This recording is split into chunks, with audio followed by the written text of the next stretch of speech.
the civil servants, because 85% of all laws in Brussels, 85%, they are decided by civil servants in 300 secret working groups in the Council, prepared by 3,000 other secret working groups in the Commission. As a Member of Parliament, I have no access to the documents. I have no access to what they are doing. Another huge proposal in the treaty is that the EU will be turned into a state with all the legal personality of a state, will end the sovereignty and independence of the individual countries, turning us into small insignificant citizens of a huge totalitarian superstate run by the elites for their own agenda. Quote from Hans Echel, German finance minister: "The currency union will fall apart if we don't follow through with the consequences of such a union. I am convinced we will need a common tax system." Of the EU. The most important change is that the European Union is being given the constitutional form of a state for the first time. That will make it different for its member states. In other words, the European Union, after Lisbon, if they get it through, will be able to sign treaties in all areas of its powers with other states. Only states sign treaties with one another. I mean, states don't sign treaties with, the GAA or with individuals. States sign treaties with one another. It's a matter for states to do to sign treaties. Well, the EU will have power to sign treaties in all the areas of its powers, which shows clearly it's a state. It will be able to have its own voice at the United Nations, separate from its member states. That's not possible at the moment because the EU is its member states at present, but it will be given a different legal status. It will be given legal personality. Solicitor Joe Noonan of Cork, who was involved in the 1987 Crotty case, has analysed EU militarisation in the Lisbon Treaty, and he has pointed out that Ireland will not need another referendum to go to war along with the EU, as that is part of this referendum with the Mutual Defence Clause. It also mandates member states to increase their own military capabilities to make available for the EU.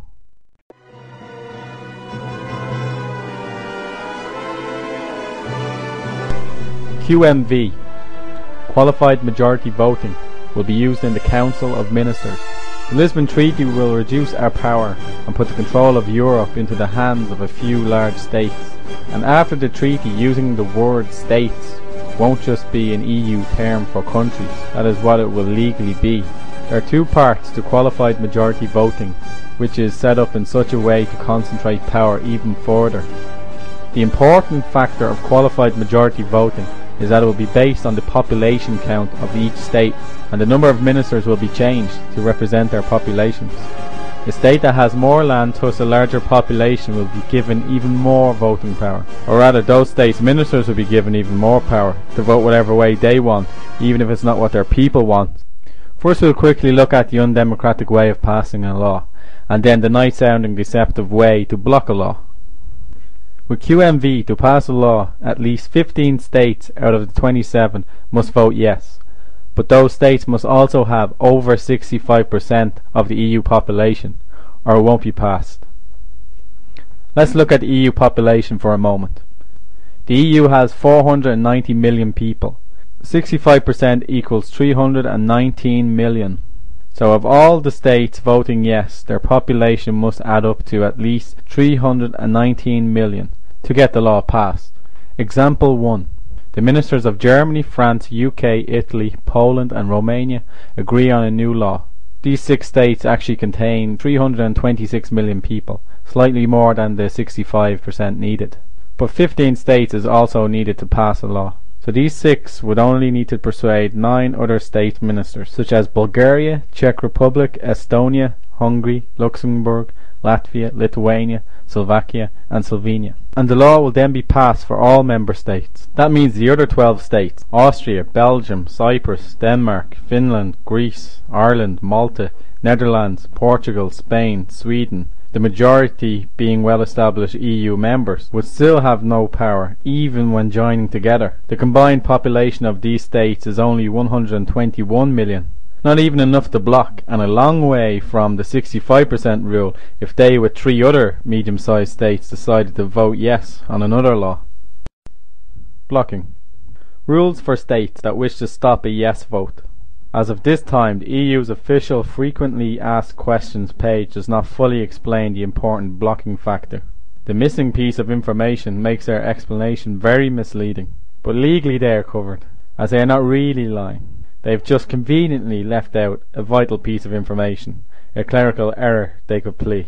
On the site they say all you need is a minimum of 4 states voting no to block a law from being passed, which sounds nice, but that contradicts what they said about 15 countries voting yes, meeting the population requirement, against 12 voting no and the law being passed. What they don't tell you is that to block a law being passed, a minimum of 4 states must vote no, and the population of those 4 states must be at least 35%. They don't tell you about the 35% blocking rule. 35% of the EU's population equals 171 million. And as convenience would have it, Germany and France's population adds up to 147 million. Still 24 million short, but Germany and France would only need 2 other countries to make up that, such as Romania and Bulgaria, or any other 2 from a variety of combinations. This is an amazing gain of power for the larger countries. Example 2.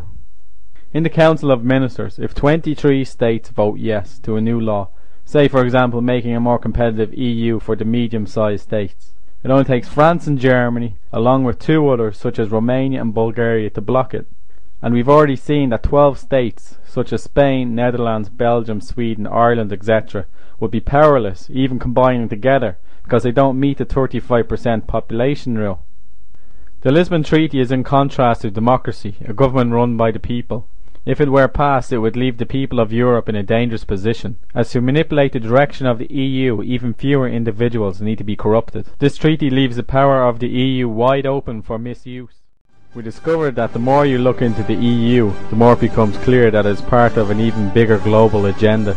This agenda is to end national sovereignty and independence and merge more and more control of the world into the hands of a small number of elite who have great influence on large countries and organisations.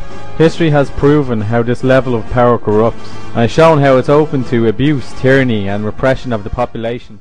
Proposed new currency for the North American community, which is being developed right now between Canada, the U.S. and Mexico to make a borderless community much like the EU, and the dollar, Canadian dollar, U.S. dollar and the Mexican peso replaced by the Amero. It means open borders, commerce at all cost, and by the way, without the approval of either American voters or the U.S. Congress. We have a real chance at this new world order. An order in which a credible United Nations can use its peacekeeping role to fulfill the promise and vision of the UN's founders. The EU treaty, it concentrates power. I'm just wondering in the future if that got into the wrong hands, what would happen? And yeah, if it gets into the wrong hands, then somebody has a lot of power. And this is the problem. We always say, but it won't. But that means you never studied history. Like, what is so different about us that never happened before? That we're so special and so trusted. I think they were more moral 100 years ago. Maybe, yeah, in fact, maybe. But there has never been a time in history when we couldn't say never. That someone couldn't ascend to the throne, if you like, and do terrible things. And it keeps repeating through history. And the more power they have, like the saying, the more it corrupts. Already Bertie Ahern was on TV saying that every sector of Irish life is going to suffer if you don't vote yes. So what if people go to the polls and they're in fear and they do the yes vote, 10 years down the line they find out it's undemocratic and they want democracy back? How easy would it be for us to... Well, it's not easy. Once you lost democracy, you find it very hard to get it back. It's like good health. You only appreciate the importance of good health when you get sick. It's like that with democracy. Ireland vote no and the EU treaty will be saving democracy and saving the people's power for 500 million people in Europe. Absolutely, we will be defending democracy for not just ourselves but for the whole of Europe, for all the 27 states who have been denied a say in this matter, where the peoples have been denied a say. And we will be upholding the fact that the French and Dutch have already rejected this, and we don't want it either. And we would cheer it all over Europe, I would say, by ordinary citizens. What the European Parliament is engaged in here today with this debate and subsequent vote is nothing less than a massive exercise in deceit. A pack of lies are being told, and they're being told because you do not want the peoples of Europe to have the referendums that you promised them. It is the imposition of the will of the political class upon the citizens.